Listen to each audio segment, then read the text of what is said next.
The following is intended only for mature audiences. Viewer discretion is advised. Ryan, apologize for the audio last week.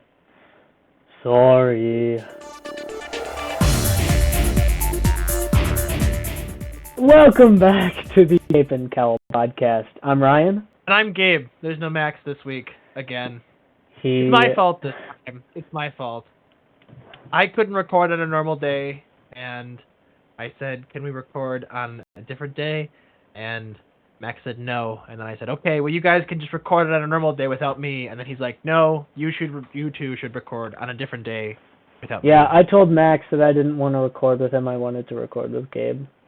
That's so fair. I mean, I'm better, so, you know.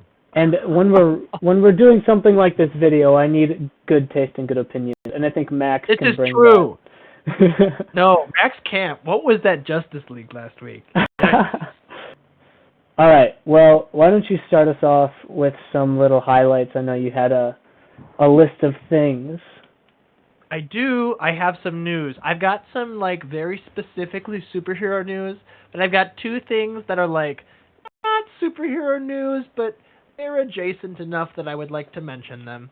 So I'll start with those. We got a trailer this week for The Mandalorian and Grogu. I don't know if you watched that, Ryan. I did, and I thought it was very, very good. And I think it makes up for the terrible Super Bowl trailer that they put out.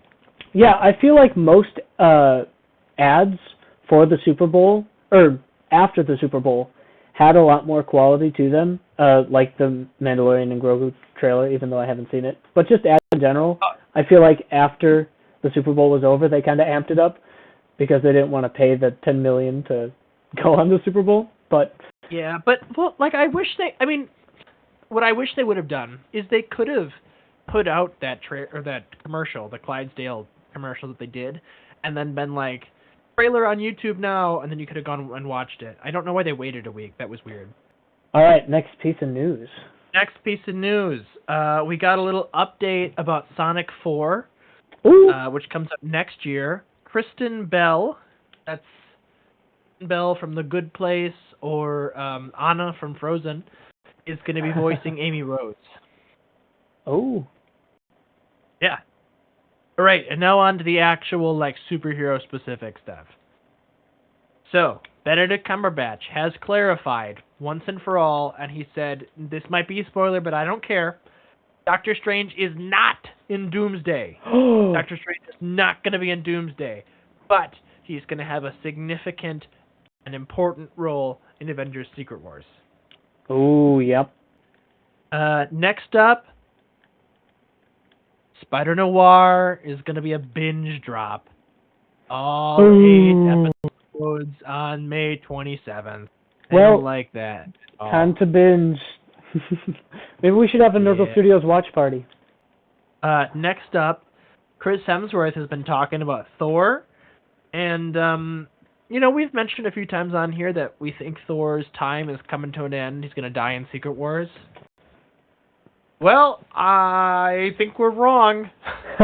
Chris Hemsworth said that they've got plans after Avengers Doomsday, and sounds like he's got a few more movies in him. So maybe we get a Thor 5 after Secret Wars. But yeah, he said they have some plans. They have some interesting ideas, some new directions for them to go with Thor that they haven't gone before. So I don't know what that's going to be, but cool, I guess. I thought for sure he was a goner, but...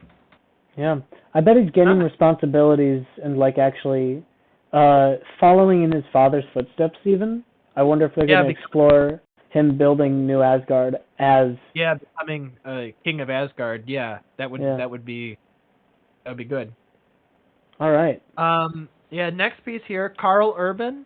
That's the guy who plays Billy Butcher on The Boys. He has teased that no one is safe in The Boys Season 5, and we're going to see some major fatalities right at the start. We're not going to pull any punches this season. Yeah, no, the last thing I have here, and I guess this has got to be exciting because it's the best thing that they can give us in lieu of giving us a trailer. Sony, please just give us a Spider-Man trailer. They did release an official synopsis of the movie. So I will read that to you now. All right, here we go. 4 years have gone by since we last caught up with our friendly neighborhood hero. Peter Parker is no more, but Spider-Man is at the top of his game, keeping New York City safe. Things are going well for our anonymous hero until an unusual trail of crime pulls him into a web of mystery larger than he's ever faced before. In order to take on what's ahead, Spider-Man not only needs to be at the top of his physical and mental game, but he also must be prepared to face the repercussions of his past. They're like, we're not going to show you anything until you watch it. Anything else for the news? Oh, that is everything I've got. So we can move straight on into the meat of the episode here. And I then finished computer dies. Invincible. Woo! I finished. It was so good. And here on out, I mean, we're doing a tier list ranking of I think it's 31 characters that we picked. We made this tier list ourselves because I didn't like any of the other ones that were out there. So yeah, they were pretty bad. We picked other characters we felt were important enough to rank. So it's like 31 characters, and yeah, full-on spoilers for seasons 1 through 3 of Invincible from here on out. We're going to talk about everything when we rank these guys. So we're each going to have one character that we get to shoot straight up to S tier. The rest of the characters, we're going to have to either agree on, and if we don't agree, we can try to convince the other one, why they should be wherever we're suggesting they should be ranked. But if we can't do that, we're just going to compromise, right? So if I'm like... Yep. All right. Yeah, so those are the rules. Yep. Yeah. It's pretty simple, pretty standard stuff. So yeah, we'll start off with Titan. This is Titan here. I don't love Titan, personally. I think he's kind of boring. I think a lot of his episodes I kind of forget. When I rewatched season 1 of Invincible, and even 2, I was kind of like, oh, this happened. I forgot about that. And I think his powers aren't even cool. Yeah, he's definitely a Kingpin type villain / character. Yeah, I'd put him in like C tier personally. I agree. All right. Aaron Paul.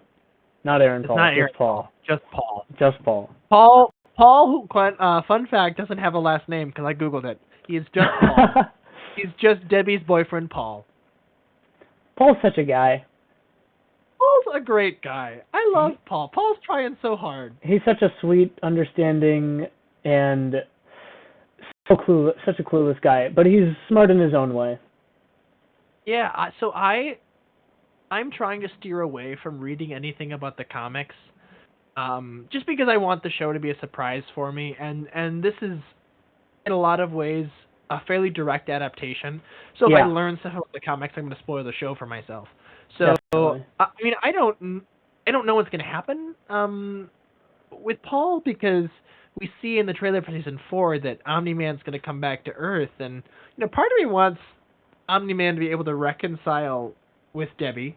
Yeah. Because I think he has had a wonderful character arc, and I think he's really coming back around. But Paul's so sweet. I don't want Paul's heart broken either, so I don't know what's going to happen there. I wonder if Debbie's not going to accept Omni-Man because he was, like, Paul is a quote-unquote real person, and Omni-Man's some super being. And so, I don't know, I'm excited to see how she deals with that, because Omni-Man put her through such emotion, and, like, we saw that whole arc with her literally crashing out, breaking dishes. But yeah. Poor Debbie. Poor Debbie. She needs a break. Season 2. Oh, Debbie was going through it. Paul is, I'd I'd definitely say at least B. I could say A. I could see A. I think we could put him top of B.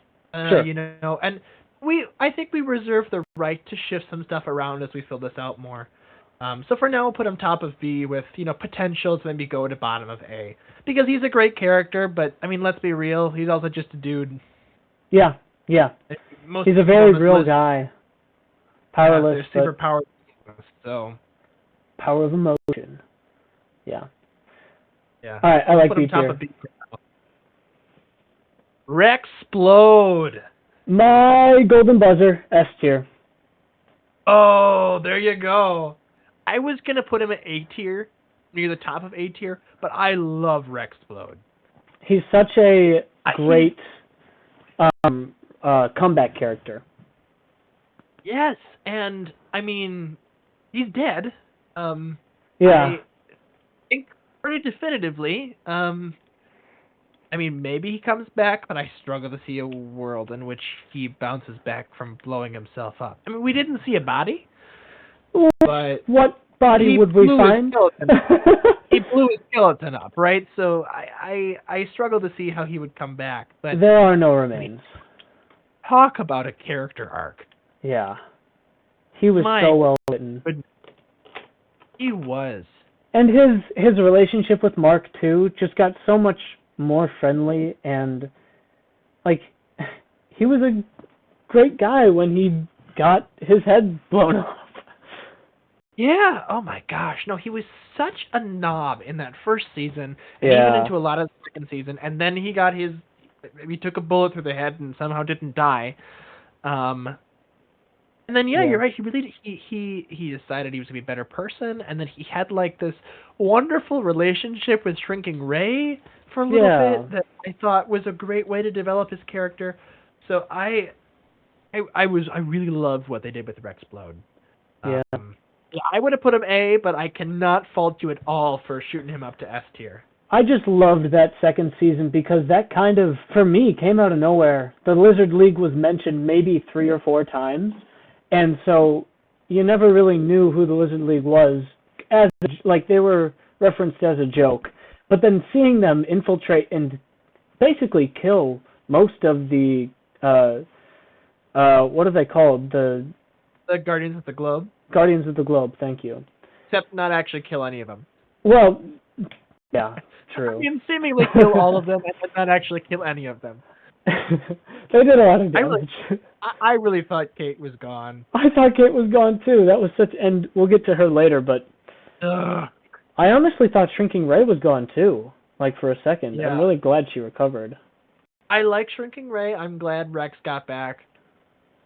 I wouldn't have been mad if Duplicate was dead.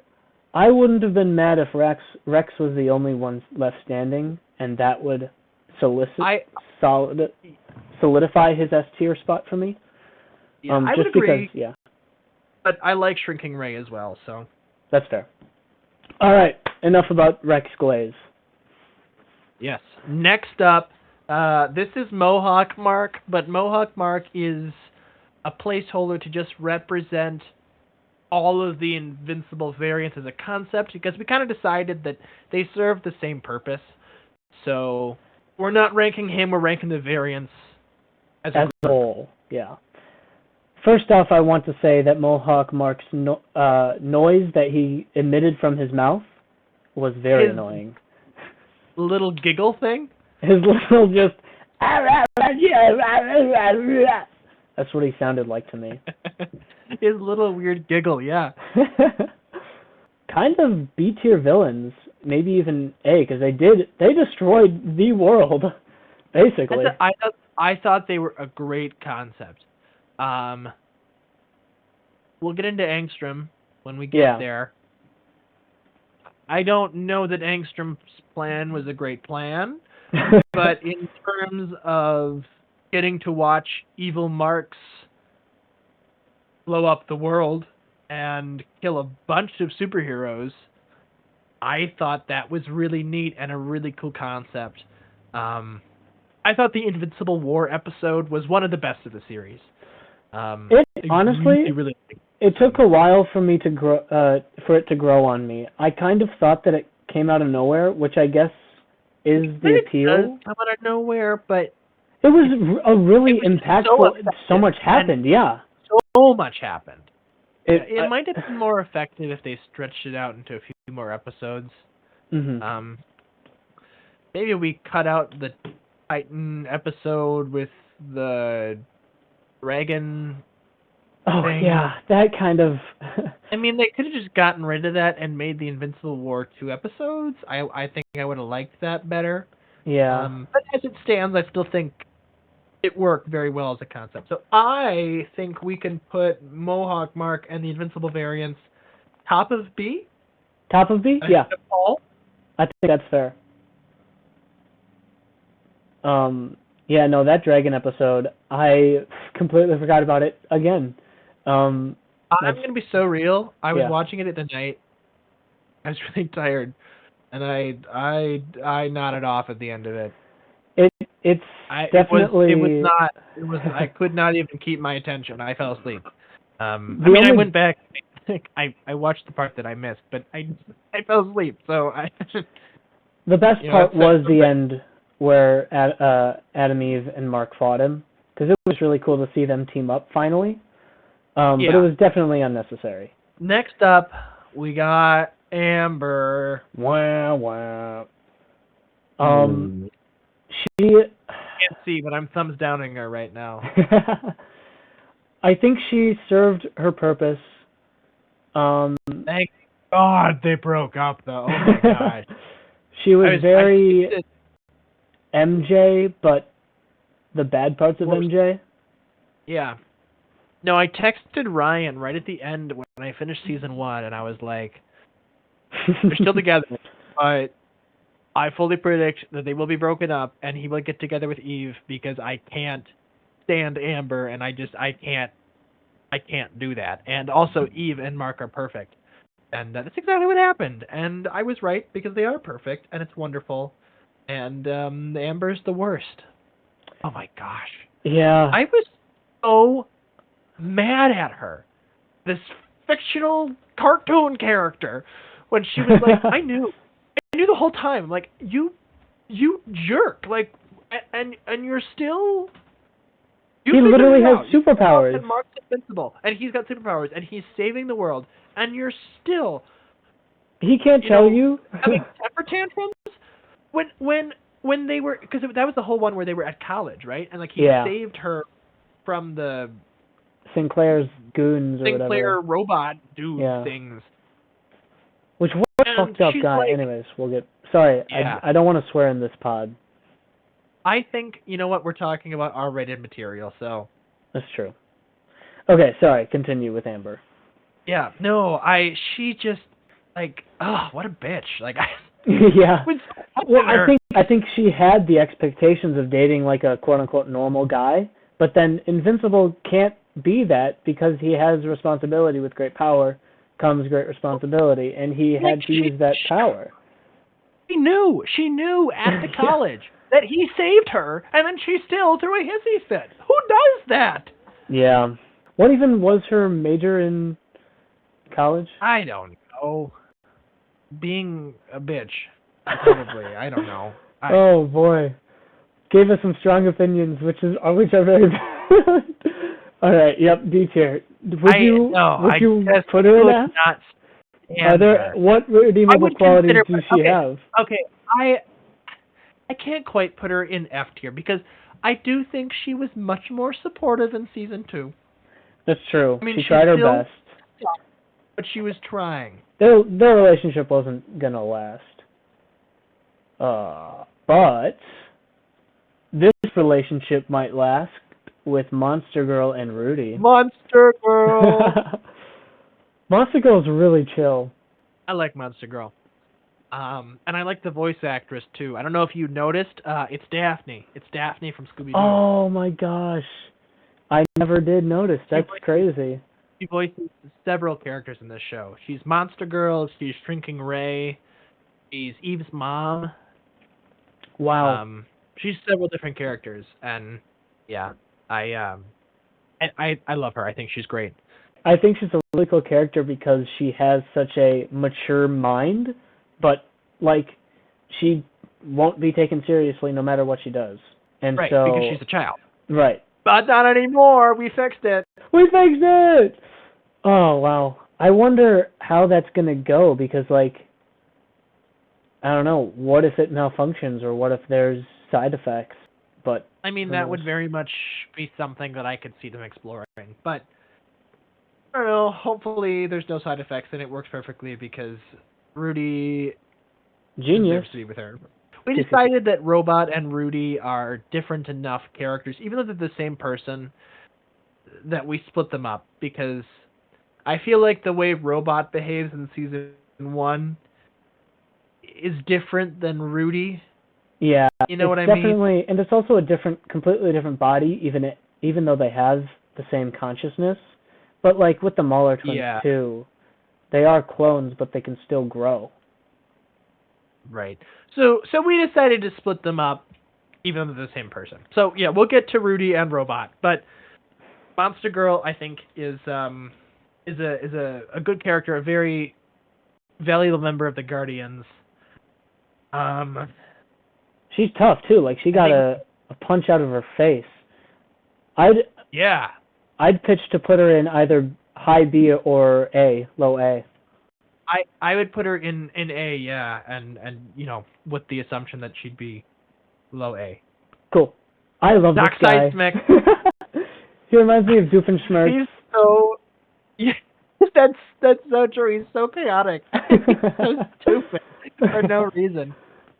Except for in the start of season 3 when he had a really good plan actually, and almost destroyed the world, and had giant bugs in the center of the earth and lava monsters. What? This universe is crazy. Yeah. I did not see that coming one bit. He never really posed much of a threat, but he is a scientist at the end of the day. And I liked in season 1 in their first encounter when Adam Eve was like, I think he's given himself multiple concussions with those gloves, because something's not working up there. He's so old. He's such an evil guy. Old. He's such a chaos-driven guy. What is he gonna do with those earthworms? Is he gonna destroy the world and rule it? I really don't know what his plan was. His motive is so interesting. I think he's kind of more of a jokey villain, so I'd call him a B tier villain. Yeah, I'd even put him. I don't know if he goes above or below Paul though.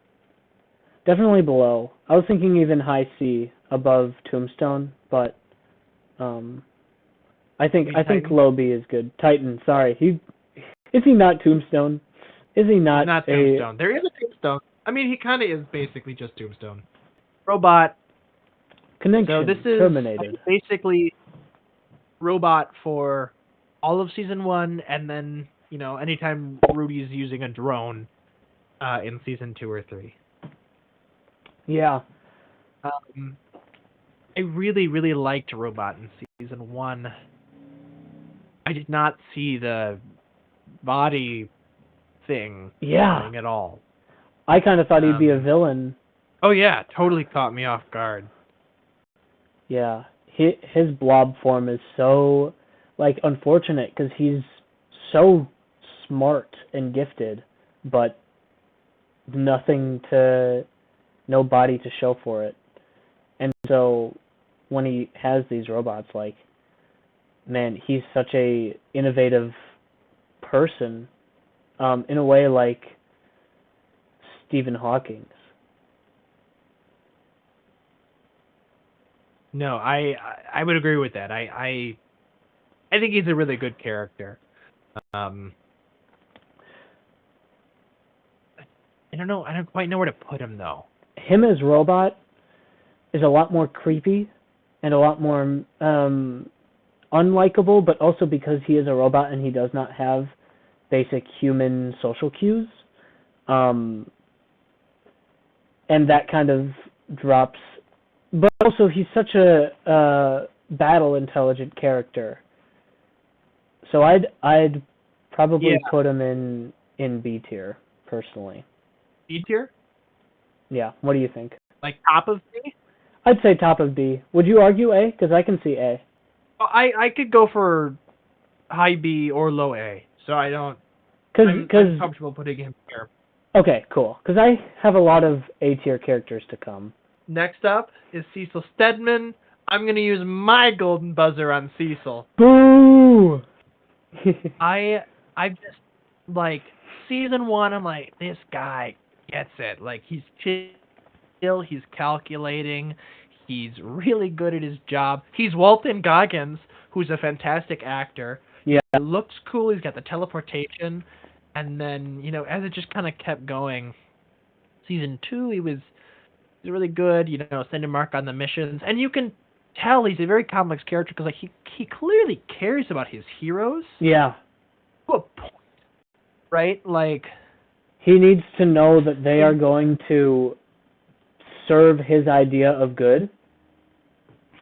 And he is going to, he's going to do anything he needs to save the world. Yeah. I don't know how you felt about it, but I thought at the start of season 3, when he was kind of going after Mark, I thought it was justified. I think he went overkill with it. I think he went too far, implanting the thing in his head, and he's like, "You're scaring me, Mark," and like sicking robots on him. Like, that was too much. But I think he was reasonable to be afraid of Mark, and I think Mark was not being reasonable to... I think Mark was definitely being a teen about it. He was angry about Darkwing, and he was angry about the Reanimen, but it's like, it just saved you. Yeah. Yeah, and I think I don't see why Cecil did what he did is because, yes, Mark in other universes joined with his father, but in this universe, Mark got beat to a pulp by his dad, and the fact that Cecil thinks that Mark could turn like his dad, I feel like then Cecil doesn't know Mark, like Mark is such a I love Mark's character. I love how optimistic he is, but also how when he needs to get to a serious point, he gets there, and he will fight for what he believes is right while not killing who he can. And so I think that if Cecil took a moment to split Mark from Omni-Man to see that Mark is not his dad, I think he wouldn't have gone overkill with it, and he would have been able to talk to Mark as a person. Yeah. I think they were both incredibly unreasonable about it, but I do think the precautions that Cecil put in place were reasonable, given the fact that Omni-Man killed a bunch of people and went crazy. True. And when you have someone who has survived an attack from Omni-Man and could beat Omni-Man, you want him on your side. And you want him contained, first of all. Exactly, yeah. Or behaved, I've always appreciated Cecil. I love the GDA as a concept. This is just me being, I think, in a lot of ways, a government nerd. I always like the government agencies and the shows. I just think they're so fun. So I like the GDA a lot, and I like Cecil a lot. And I thought his episode where we saw that big flashback about him was so good. Such a telling story. After I watched that episode, I was like, boom, like, I already love Cecil, but I love him even more now. Yeah, Cecil is right. Cecil knows what he's doing, and I did really like that episode as well. Okay. All right. Mark, the main event. Is Mark, Invincible himself. The main man. I gotta say high A. I think top of A. Top of A. I really like Mark. I think he's got a lot of flaws. He's got a lot of stuff he's got to work with, but he's a teen. I mean, he's a college student, so I get it. He is building his world, like, in universe capacity. Like, he's been to other planets. He's seen so much. Yeah. Poor guy. Hit your break, though. I mean, he keeps getting beat up, so... Has he won a fight? Yes, he has. Well, I mean, he's won fight. I think he's won fights. But he always comes out of them looking pretty rough. Yeah, but I love that about his character, that he doesn't give up until his body literally quits. Yeah. Like, because he literally is, his will is invincible, and him as a character is invincible. And I really like that about his character, and I like seeing how he treats others, because he, like, even though Amber was a terrible girlfriend, he still tried really hard and felt. He loved her. I mean, he really, really loved her, and I don't know why. She was horrible to him, but and I mean now he is so in love with Eve, which he should be because she's so good to him. Right. And I love their talks on the roof. Yes. But yeah, no, Mark is he is the embodiment of the human spirit, or the human will. Right, and I mean the struggle we have to see him go through facing, Powerplex. His tendency to not kill people and to have to be living with the fact that his father is Omni-Man, who has gone on a wonderful character arc that Mark hasn't seen. Has not seen yet. No. But he trusts Alan. So hopefully Alan will tell him what's up. Yeah. So I think he's going through a lot. Poor guy can't catch a break. I think he is a very well-written character overall. Yeah. Anything else to say about Mark? I think that's all that needs to be said. Yeah. W character. Okay, well, speaking of Alan, we're just talking about Alan. He's next. I love Seth Rogen. I love Alan. Yeah, Seth Rogen is so good in this role. I think he's also got to go in the A tier, probably below Mark, but he's still pretty high up. Yeah, the fact that he's kind of like the I don't know how to say it, like the Thor of I get so excited whenever he shows up. Yeah. Yeah, because he's kind of goofy, but he's still very, very strong. Yeah, he has a plan. He's like part of this rebel alliance against the Viltrumite Empire. He's kind of like an indestructible character right now. Like, he's just a superhuman right now. Yeah, Viltrumites can't even take him out. Yeah, and all because of his will to live. All right, let's get to Duplicate. Duplicate. D tier. Low-key, honestly, F tier. She and the Immortal just became the most insufferable couple ever. Oh my gosh, I can't wait to talk about that. Continue, please. Do you want her in F tier? I could get behind that. I hate her. I never really, even when she was on Teen Team, I'm kind of like, oh. I don't love her. I don't know, she just rubs me the wrong way. Yeah. It's the same vibes Amber gives, honestly. It's also the same vibe that Rex gave in Season 1. Like, he was a terrible character. And, Rex was awful in Season 1. Yeah. I low-key had him in my lowest of categories in Season 1. But, I mean, what it just goes to show how little a character can change throughout everything. Because, like, Kate had 3 seasons, and she was kind of meh through all 3 of them. Next up, it's Art. I mainly added him. Yeah, I mainly added him because of Mark Hamill, right? He gets bonus points for being Mark Hamill. And it's such a fun role for him because he's like a dad or like a, all right guys, I'll get you started in your superheroing journey. I've been there. Yeah, he doesn't really do much. It's just like anytime it shows up, like, oh, it's Mark Hamill again.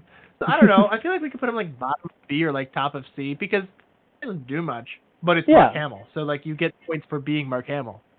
I'll put him in C tier just because he's looking lonely there. Let's put him in B.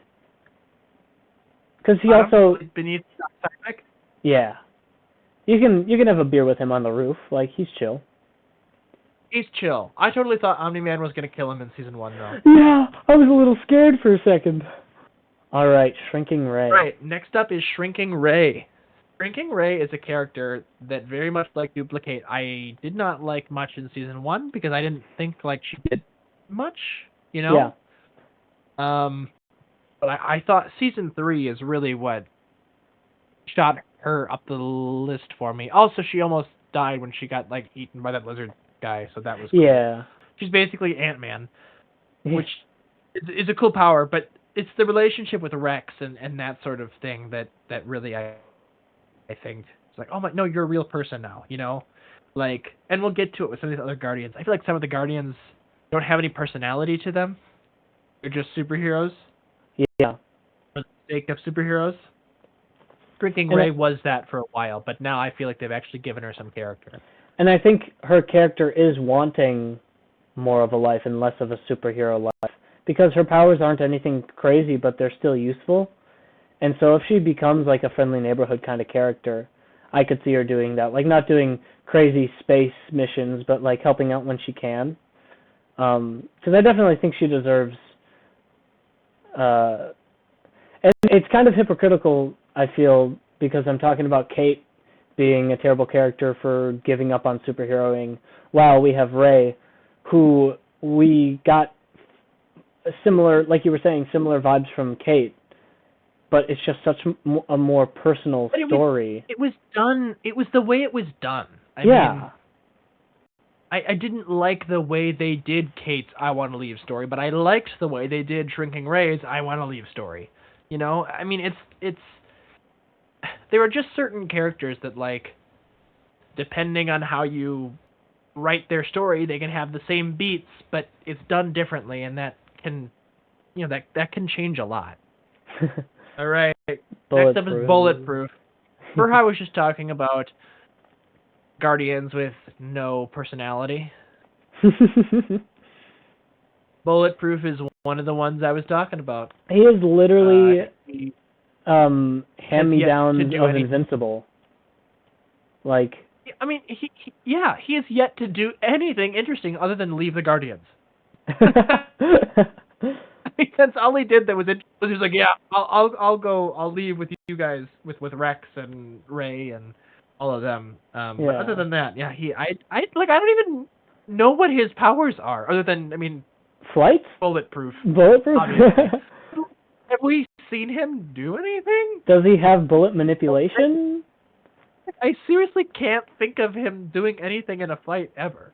And even, like, they had a chance to explore his character, like, or his friendship with Rex when they left together, because, you know, that's a pretty loyal thing to do, to leave Cecil and the government and the Guardians of the Globe, the established superhero group, to go with some guy that you kind of fought with sometimes. I kind of wish they explored their friendship a little more. Yeah, maybe they'll do something more interesting with him in the future, but right now I feel like he's just a nothing character. Yeah, C tier? Who's just there for the sake of being there. I think I put him even under the rock guy. I forgot his name already. Yeah, it's Titan. Titan! You will be known as Titan. Megamind! Let's put Megamind on this list. Yeah. A tier. Alright. Speaking of terrible characters with no personality, again. The Immortal. He's such... Where is Omni-Man? I have such mixed feelings on him, because sometimes he's so cool, and sometimes he's like a little bitch, and there's no in between. Yeah, let me just look it up real quick. You're a little bitch. You know that audio? I don't, but I'm sure you just perfect, wonderful replication of it. Thank you.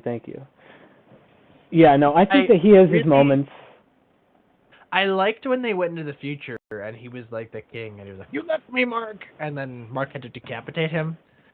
Yeah, that was tough. I think that was the coolest the Immortal was. I really liked that. But in modern day, he's just kind of like, "Where's Omni-Man? I'm gonna kill Omni-Man. Oh, I'm gonna kill Invincible. Oh, I should have done that. I'm in love with Kate. Oh, I'm gonna leave. No, I'm not. Actually, I'm gonna leave again. Let's start a family." Like, dude, pick one.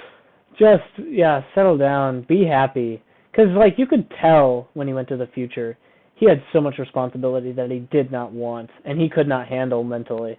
Yeah. Like, he's supposed to be this Superman-type character without any of Superman's qualities. Right. I think we can at least put him top of C, I could see that. just because at bare minimum his superpower is cool. He does have a good, like, well, I mean, even then, can he die? What if all of his bits were grinded up? What if he didn't have, like, the only reason he hasn't died is because of Cecil's technology. Yeah. But also, Still, I guess he can cool live. Power. Yeah. We'll Yeah. put him top of C. I agree. This guy. All right. Next up is D.A. Sinclair. Creepy little dude. He reminds me of, yeah, I don't know. I don't like him one bit. I do love that in the first episode he was in season 1 where they were at the college. Yeah. It was like so clearly a supervillain, like in that class. Yeah. He like looked like an anime dude, and he was like wearing a suit. And like, you're all pathetic. And it's like that. In text. Like that's clearly a supervillain. I am the smartest. I am the teacher. Yeah. You just watched a giant robot dude come out of the ground. Clearly, this is the man who made the robot dude. Like he can't be any more obvious. Literally. But I do really like that Cecil has recruited him, and I like the Rihanna men. Now that they're not doing it on live subjects. Yeah, I think it's like zombies, but like controlled, and so I think that's excited. Yeah, that's gonna bring. There could be an apocalypse situation if that goes wrong. The Invincible. Yeah. Yeah. Cecil's playing with fire there, I think, but I think it is a cool concept that they were able to recruit him and use him like for the Reanimen and stuff, because I like that as a concept. I agree. And I think he was a good villain. Yeah, I think that. I'm trying to put him. Oh. Because he's okay. Are you thinking about rating him high? Because I think he deserves D tier because he is a creepy little weirdo who wants to play with bodies. Because basically, Cecil is hiring him to mess with dead bodies and instead of live ones, which is good, but he's still messing with human bodies and playing with life and death.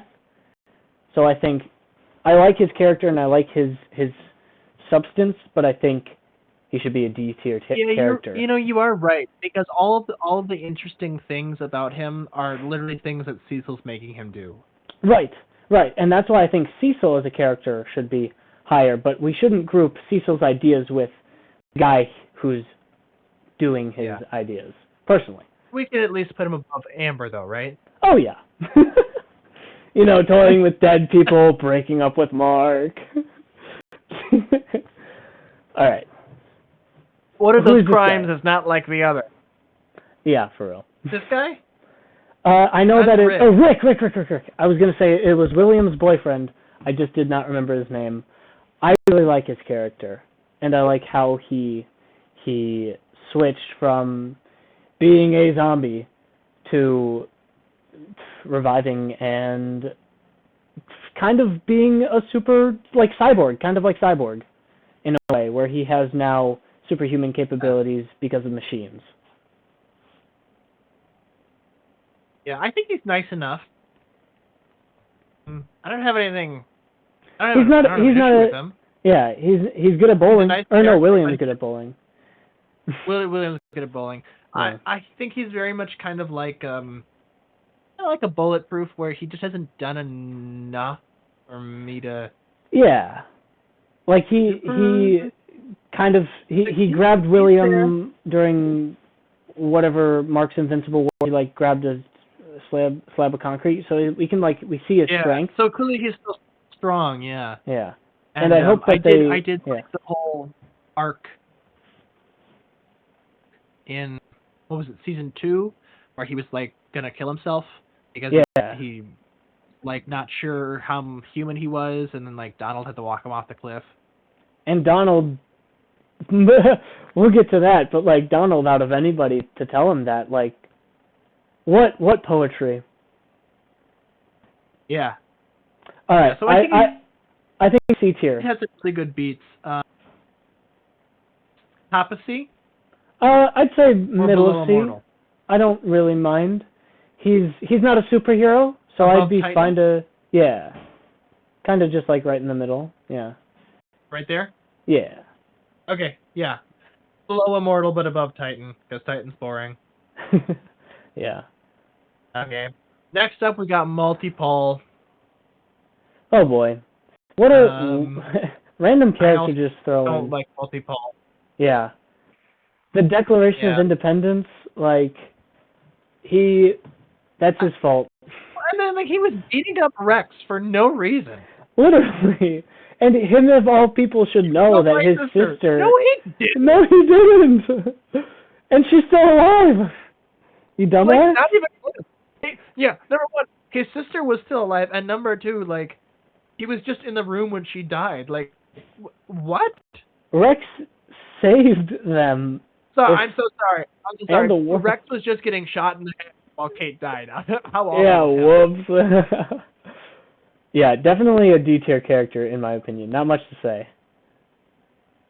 I might even put him below Amber. Yeah, that's valid. So, we noticed a trend here. Multiple and duplicate. Yeah, they're guys. Not so good. I bet it's multiple personality disorder. Apparently. Sorry. That did not land. No, that wasn't that funny. William. I love William. what he brings. William. I like William. He's such a chill guy for Mark. He's not mad at Mark for hiding it. Yeah, Ned. Yeah, he gives me Ned vibes. Yeah, I see it. And he's very much like best friend sidekick. Not supervised. I wonder if he will survive for a long time. But he's been on Earth this whole time, so I can see him living for a while. He would very much be a character that I think would be a compelling one to kill off, right? Like, yeah, something would really somebody to die, to affect Mark on Earth, like Angstrom Levy might use it. Yeah. You know. Yeah, and we'll get to Angstrom soon, but he hit it where it hurt. Yeah. I'm down with putting William in medium B tier, but I'd like to hear your thoughts as well. No, I would agree he's a B tier character. I just don't know where. Above Doc Seismic, below Paul, above Paul? I think him and Paul are good. I think him above Paul is good. But beneath Invincible variants. Yeah. Okay. I would agree with that. Battle Beast. All right. Next up is Battle Beast, who has shown up twice, and he hasn't done much of anything, and he's just No. He has done stuff. He gets work done, and he just when he shows up, bloodshed happens, and there is no person safe. Yeah, he almost murdered Mark. In season 1, and then he showed up again in season 3 and mowed down a bunch of Viltrumites. Yeah, they're still flying in space. Who knows where he is? Yeah, I bet they pick him up though. Oh yeah, he got picked up at the end of season 3, and he's in the season 4 trailer. So that's going to be good. Be a pretty prominent character. At least in the Viltrumite War. Which does make me curious when they go get Mark, and Mark ends up having to team up with Battle Beast. Is he going to be like, you almost killed me? Or is he going to be like, I don't know who you are. You were weak. You remember? Or something. Yeah, I wonder if he's going to be like, you're too weak to remember, or something like that. Yeah. You weren't strong enough to enter my mind. But yeah, I hope that he'll be a consistent ally for them. But I wonder what's going to happen to him once. Well, I'm guessing they're going to defeat Thrag eventually, and so I wonder what's going to happen to him once Thrag is defeated and who he will fight next. Or maybe he'll make an empire. Maybe I don't know. He has a lot of potential. Yeah, he's a super cool character. I'd put him top of B. I agree. Because he hasn't done a lot yet. Yeah. Even bottom of A? I was going to argue bottom of A. I don't want to get it too crowded up there, but we have a good amount of.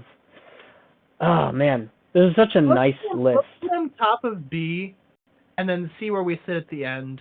Good idea. And we can bump him up. I like that. All right, which one is this? Darkwing V1 or V2? This is Darkwing 2. I didn't put any of the OG Guardians on because they all died like punks in the first episode. That's fair. So this is Darkwing 2. Darkwing 1 was cool. Darkwing 2 is a little bitch. Put him in D. Okay.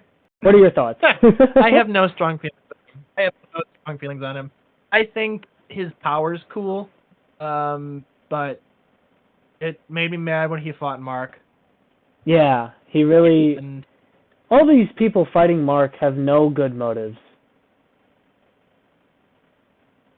Yeah, so except for Omni, I didn't. I guess. Yeah. Yeah. The Omni-Man's dope.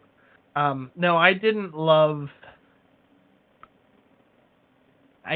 him fighting Mark, and then he joined the Guardians in season 3, but it was kind of whatever for me. So yeah, we can put him in D tier, top of D tier. Sure. Below D.A. Sinclair, right? Yeah. I don't care where you put him, just put him in D. All right. Rudy. Yeah. Rudy. So yeah, like we were talking about Rudy, before, yeah. I think he's a better character than Robot. Yeah. Because he's more interesting. I love his relationship with Monster Girl. I love that he wants to help her so much. I think that's so sweet. And I love that he was literally like, I'm going to put myself in a teenage body so that she'll like me. Like, aw. It's a little creepy, but... He's such a boy about it because he's really just a 40-year-old man, or 36 or whatever. He is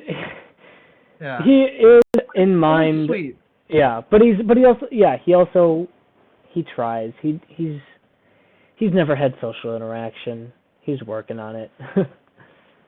But yeah, I really like. I really want to see what they're going to do with him growing up in Rex Splod's body, because. Well, and I mean, now that he's taken the name Rex too. Right. Yeah. Exactly. And I kind of got pissed off by that because that's kind of. I don't know. I feel like Rex.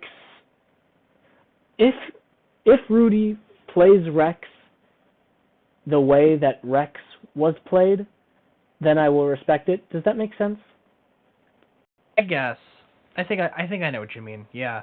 Because like Rex's whole character was not having a character, because he was a science experiment and he was made to be a superhero, while Rudy made himself into a person, and in a way is living as Rex in the life that he never got. Yeah. Yeah. He's very complex, and like he's trying to fit in. Yeah. And really, you have to look at Rudy in relation to Monster Girl. So I think we can put him right next to Monster Girl. I agree. Above or below Monster Girl? To the right of. So below. Sorry. That way his head is facing her. There we go. Oh. Aw, sweet. Aw. Next up is Nissa. She raped Mark in the comics. Oh, she did? Did you not know that? I did not know that. Okay. Are we past that part? Is that not going to happen in the show? That is not happen yet. That has not happened in the show. that happened in the comics the first time they meet, I think. I don't know if they're going to integrate that.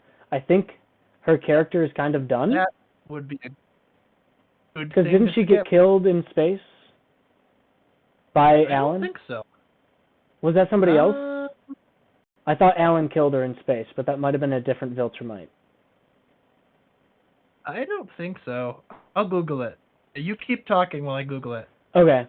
Yeah, I have not read the comics, but something that my roommates have told me, because I watched Invincible with my roommates when it first came out, something that they told me is that Anissa raped Mark at some point in the comics, and that really taints her character. She is a very menacing character and a very, a prominent character in the Viltrum Empire.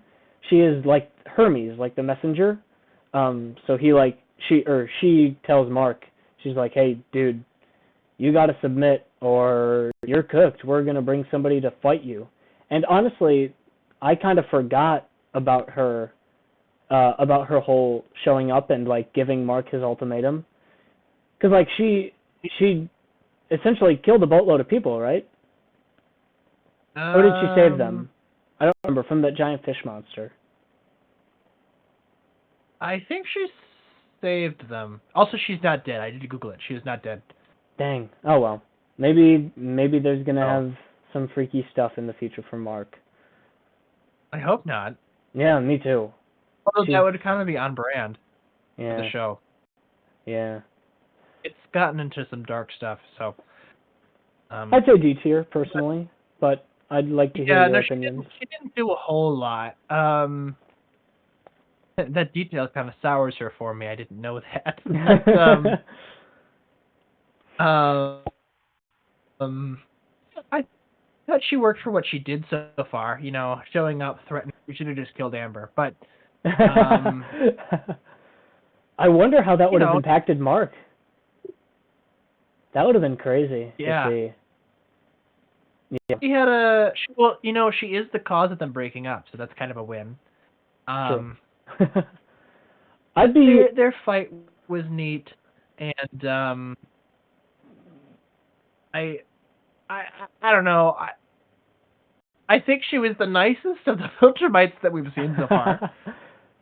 Yeah, I could see her in saying much, but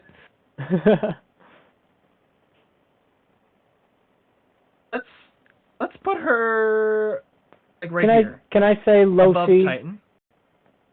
Can I say bottom of C? Bulletproof? Just because of sure, you can say bottom. Even though we haven't seen the rape scene yet, there's still that fact of the comics, and the show and the comics are different in a lot of ways, like pacing. I still think that will might be integrated into the future.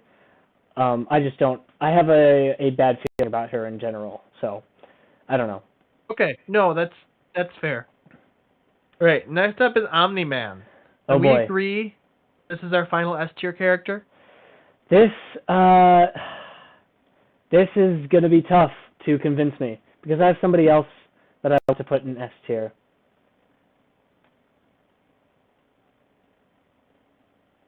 And that is Shape Smith. Oh, you can't convince me on Shape Smith. Okay. Is it really Shape Smith? It is. I love his character. When he rage baited Powerplex, oh my gosh, I can't get into it right now. Okay. Yes, Omni-Man, I think he does deserve an S tier character because of his redemption. Oh, but I just hate how he slept with the bug. Like, what were you thinking, bro? Like, he started his own life. He started a different life on a different planet, and he was just gonna start over all again. And he actually cared about these people, these bugs, these literal bugs. Like, you view humans higher than these, or lower than these bugs. Like, that's just, I don't know. What's weird, yes, but I think he's had a really good character arc. I loved him in season 1. I think J.K. Simmons was the perfect pick to play so much emotion. him. I mean, they look the same. Like, And he does such a good job performing him, and his arc in season 2 was great, and his, everything he was going through in jail in season 3 was great. Very excited to see where they take him in season 4. I think that jail entire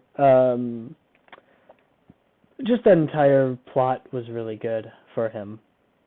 I liked it a lot. Yeah, I think he's been redeemed, and I'm very excited to see them team up again. I think that Viltrumite team is gonna be a really great team. Thetis and Omni-Man and Invincible and Oliver and Battle Beast and Alan, like, those are great characters. Yeah, I wonder, and I'm excited. I'm sure that team will come, but I wonder how Invincible Mark is going to take it and what's going to happen with that. Because, oh man, I bet they're gonna. He's gonna struggle with it for a while for sure. Yeah, because he already kind of did struggle with it in season 2, and Mark ultimately helped him fight those Viltrumites and saw him get captured. So I wonder if he's. I don't know. I'm excited for season 4, to say the least. Yeah. Okay, Oliver. Yeah, I think Omni-Man's fantastic. Oliver, Kid Omni-Man. Can I say Bro, goo goo.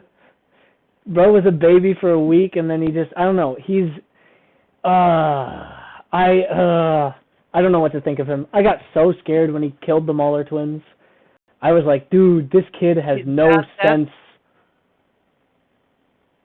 Yeah. That's what I like about him, is that he's unpredictable and he's not getting this whole violence thing. I mean, murder the Maulers, and then when Mark had Angstrom, he was like, kill him! And kill him! I mean, his life is like a video game right now. Mark probably should have just killed him. I think, yeah. I do love that he's not. He clearly wants to be good, but he still has so much Omni-Man pre-reform in him. He definitely sees good and bad in a very childish way, because he is still a child and growing.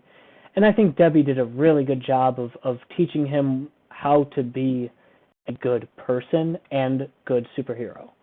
That being said, I think time for a beatdown, and then he just gets pummeled. That was the funniest thing I ever saw. But also, I thought he was going to die. That was, I was really scared for him for a second. But I don't know. I can't put him higher than C. I think you can't. Oh, really? I think he's gonna just keep, because he's about to be a teen. You have to realize that, and he's gonna think that he's right. He's gonna think that this is his world and he can do whatever he wants. And I hope he doesn't turn into an Omni-Man like character. But I think, I don't know. I think can we at least put him lower? Because I do think that he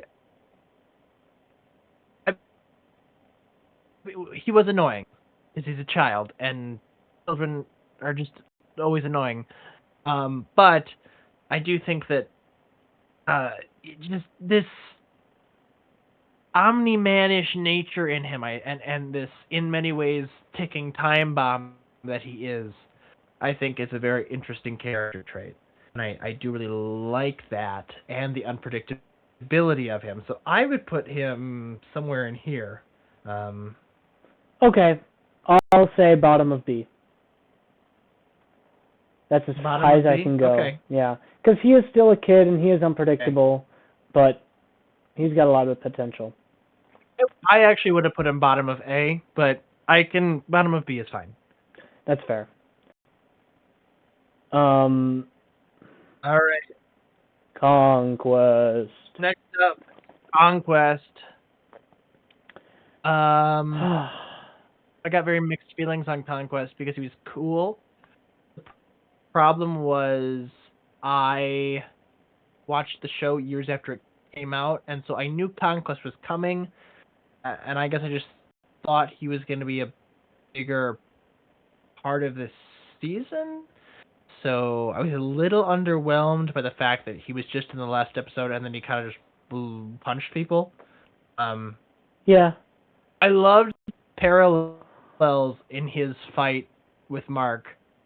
Just the exchanges And he Mark's gave. fight with Omni-Man, where he was when he was like running Mark through people, I was like, oh, we did this already. Poor Yeah, Mark. he's been here. Oh man, and it's such a power move to show Mark that like he can't save everybody, and I think that's just a common Viltrumite quality is that they fight to survive, and only the best can survive. And I think Conquest was a great way to show Mark how powerful he is and what potential he has. Yeah. But also, I do think so. Yeah, I do think so far. I mean, other than Omni-Man, if we want to count him as a villain, I mean, he was definitely a villain in season 1. I think Conquest is probably one of the best villains we've had in the show. Yeah, I agree. I do agree, though, that I wish that he was at least more present. Because we saw him, like, in one scene in Season 2, where he was like, all right, yeah, he was in, like, go for it. Yeah. Well, yeah, and I was like, oh, it's Conquest. I know he's coming later. And yeah. Then he came, and then he left. I do agree he was beaten.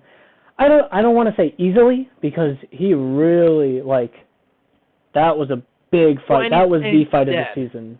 Yeah, that's true. Yeah. Which I hate. I hate that. Invincible is terrible at killing off characters. Sometimes, but then sometimes they're not. It's weird. Yeah. Sometimes they do it with no mercy, and other times they're like, ooh, we got you, fake out. So... I think the Conquest fake out was... I don't know. Because Viltrumites, can they die then? Like, can you... Well, we've seen other Viltrumites die. Right, but like, if you found their bodies, yeah. Like, they killed a bunch of Viltrumites. It's just the technology behind... Oh, remember that? You remember that one lady, the Omni-Man, like, put his elbow under her mouth and with the jaw, pulled and like split her jaw. Oh, that was so cool. Oh my gosh! And she was still kicking. No, she died. She died. It was the other dude that he like pummeled that came back for some reason. With his guts out? Yeah, that was insane. Yeah, I also just think that Conquest. I think he's a really good character, and I wish that they didn't have to rely on technology and revival to keep his character alive. But also I think that it was necessary for Mark to basically kill him. Yeah. I did love his little "I'm so lonely" speech. I thought that was really cool. Yeah. I'm so lonely, nobody likes me. I literally don't even have a name. I just have a purpose. Conquest is like, oh, that's cool. It went hard, yeah. It really defined his character in just that one monologue. Yeah. And that's so lonely. He's the strongest, but he can't be next to anybody else. Yeah. What do you think? Where should we rate him? I think A. I think below Alan. I see that. I agree. Above Monster Girl? Yeah. All right. Next up is Donald. Donald, quite frankly, the best sidekick a person could have. Nobody's ever seen a Donald quite like this Donald, and he's a robot. Really, is what he is. He's a robot Donald, which is very cool. It's very cool. He's like Zane. He's like the robot Zane, Titanium Ninja. What a plot twist! Did you see that coming? No, I didn't. I was so confused in season 2. I spoiled it for myself because when he showed up in season 2, I was like, "How is Donald alive?" And I googled it. I'm like, "Oh, he's a robot." Oh, okay. So yeah. But I genuinely thought they forgot. I was like, yeah. Did he escape that? Like, did he And have a so, little yeah, secret hole? Yeah. Yeah, and so then I Googled it, like, oh, oops. So I spoiled it for myself. But, yeah, no, I was just as confused as Debbie was. Yeah, yeah. And the hype of, I'm sorry for rubbing this in, but the hype of watching it week by week, episode by episode, where we make our own theories about Donald and like, maybe he did all this, maybe he's cloned or something like that. But yeah, it was really cool to see that reveal, and Yeah. yeah. I'm really excited to be able to participate in that this time. The theories week by Yes. week. Oh, that's gonna be good. I'm so mad at myself for not watching this as it came out. I really don't know how I waited on this for so long. Well, also, I think since it's not on streaming services like Netflix or, I don't know, just some of the more popular ones, like Prime is a very selective. It's a very Like everybody has Prime, but nobody uses Prime. right. A lot of it's renting. You know? Yeah. Because like you get Prime Video when you buy Prime, and a lot of people have Amazon Prime, but I don't think many people watch stuff on Amazon Prime, you know? Right. Yeah. But I'm They've glad got some that really you good get stuff to on there. participate here. Yeah. Yeah, Donald, I really want to put him in A. I don't want I to think fill we it up can. too much. Okay, cool. Well, our B is very heavy already, so I think RB we can is. justifiably put him I want more bad up characters. in A. Invincible has too many good characters. Well, I can see at least one bad character coming up here. That's fair. All right. So Yeah. put him up in A. Where do you want him? Let's just put him at the bottom because he is still a robot and he is still he's Cecil's right hand man, so he's pretty chill. But I like him in A tier. Just hanging out up there. Oh, All right. Maulers. Next up is the Mauler twins. I love the Mauler twins, and I fear they're fun. probably dead now. Yeah. Because Oliver got both of them. But I hope not. I bet would love they'll find a way. for them to come back. They could pull a Kate where he has like a Mauler backup third clone. But also, that wouldn't really make sense for his entire character because his whole character is, unless his original is somewhere. Because like we've never seen the original really, because he keeps cloning himself, and that's his whole gimmick. But I don't know. I love the Maulers though. I got so excited every time they would show up. Yeah, they're really good. They were so fun. And I love their whole who is the clone dynamic. It's so fun. And then when he got his face melted off, they were so on point. Me. And then he died. Like what a way to go out. Like you totally could have seen that coming. Anyways. Yeah, and in season 1 when they broke out and one of them just used the other one as like a human shield, it's like I'll just make another. Yeah, strongest survive. Yeah. I definitely say he's a A-tier character. I think Maulers are easy A for me. Yeah, you can put him where you want up there. I just think anywhere in A is good. I think they go beneath Conquest. Yeah, Conquest definitely. I think that's a good place for him.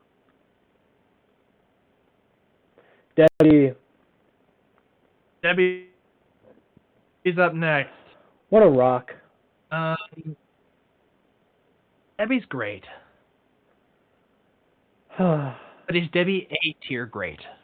Yeah. She's working on it. She's working through it. She's lived life. She's had heartbreak. Man. Struggling. Yeah. A tier. I also don't want to go on for too much longer. Yeah. Yeah. Where do you want her up in A tier? That's good. Above Bottom? Donald. Good. There we go. Yeah. Okay, Shapesmith. I like Shapesmith. You clearly like Shapesmith because you wanted to put him in an S tier. I like his voice actor. I like how he... Yeah, me too. I like his power because he kind of is indestructible in a way. You have to hit like his goop spot or whatever. And Yeah. he's very smart at shape-shifting around. I thought he was dead. I really did. Oh, yeah. I thought he was dead to Powerplex, too. Like, he kind of just got zapped, and... Yeah. I also just like his playfulness and his want to fit in, because he is a Martian. He is an outsider.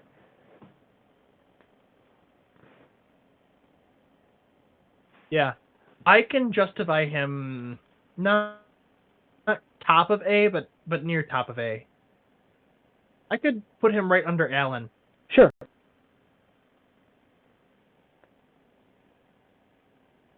All right, next up is Dark Blood. Dark Blood, not Dark Wing. Dark Blood. Dark Blood. Ooh, looks like maybe he's coming back. Yeah. He had an interesting... I don't know what that was about. We have so many, we have so many space things, and then we have so many, like, magical things. Yeah. Yeah. I love how they'll tease it and then just, like, leave it for, like, a season and a half, and then it's, like, urgent all of a sudden. Remember this? Yeah. Oh, those sequids are gonna... I hate the sequids so much. They're such an annoying nuisance. Awful. They're so gross. Yeah. Darkblood, I liked his detective work, but it kind of was for nothing. He really didn't find anything. He wasn't a very good detective. Well, I mean, he found out that Omni-Man was the murderer, but, like, Cecil already knew it by the time he figured it out, so... Right. He didn't really help. Yeah. I think it's interesting to see that he basically has pacts with the devil, and I wonder what kind of magic that, like, he had to do to get those powers. So I'm curious on where his character's morality lies, but it seems like he wants justice and truth. But just his dealings are a little, I don't know, interesting. Yeah, I think he's a B tier. That's valid. I think he's below William. Below he's kind Paul. he's kind of a middle. Put him on the bottom. You can do top of C. Yeah, that's fair. Just because what he what he did purpose. was cool, he didn't do a lot. Yeah. Wasn't even in a full season, right? He was a major player for about half a season. Right. So. Yeah. And I think he will have potential in upcoming things. Yes, yeah. Looks like he's coming back, which is cool. Sweet. Right, next, Angstrom Levy. I don't like Angstrom Levy at all. I don't get him. I wish Mark would just kill him. I mean, like, I don't know why he's, like, I don't get why he's so mad at Mark. Yeah, like, literally. I know Invincible sucks in, like, every other universe.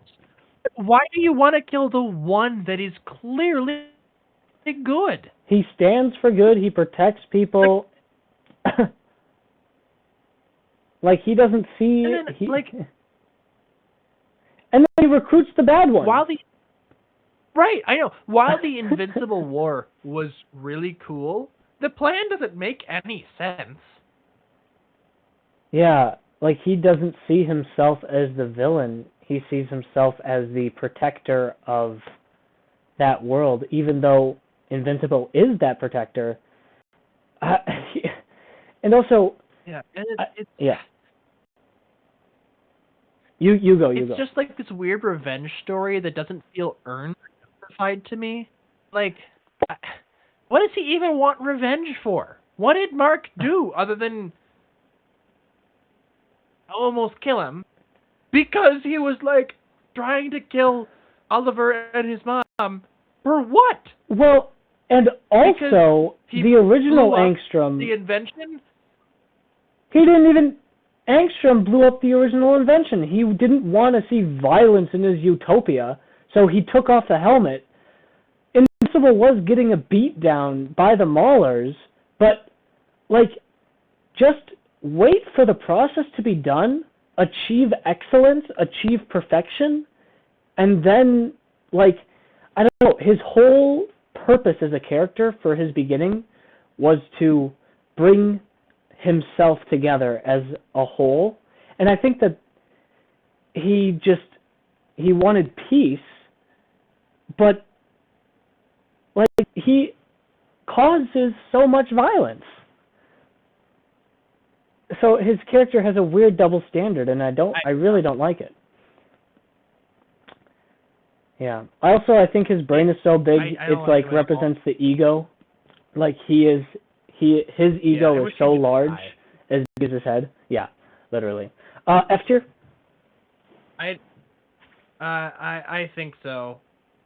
Above Kate, though. Oh yeah, Kate's the worst. All right, next up is Adam Eve.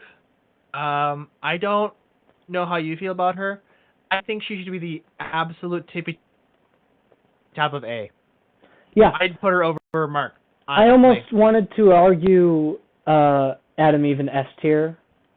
That would have been the other acceptable option. Yeah, definitely up there. Honestly, okay, I will switch. Will you allow 4 S tiers?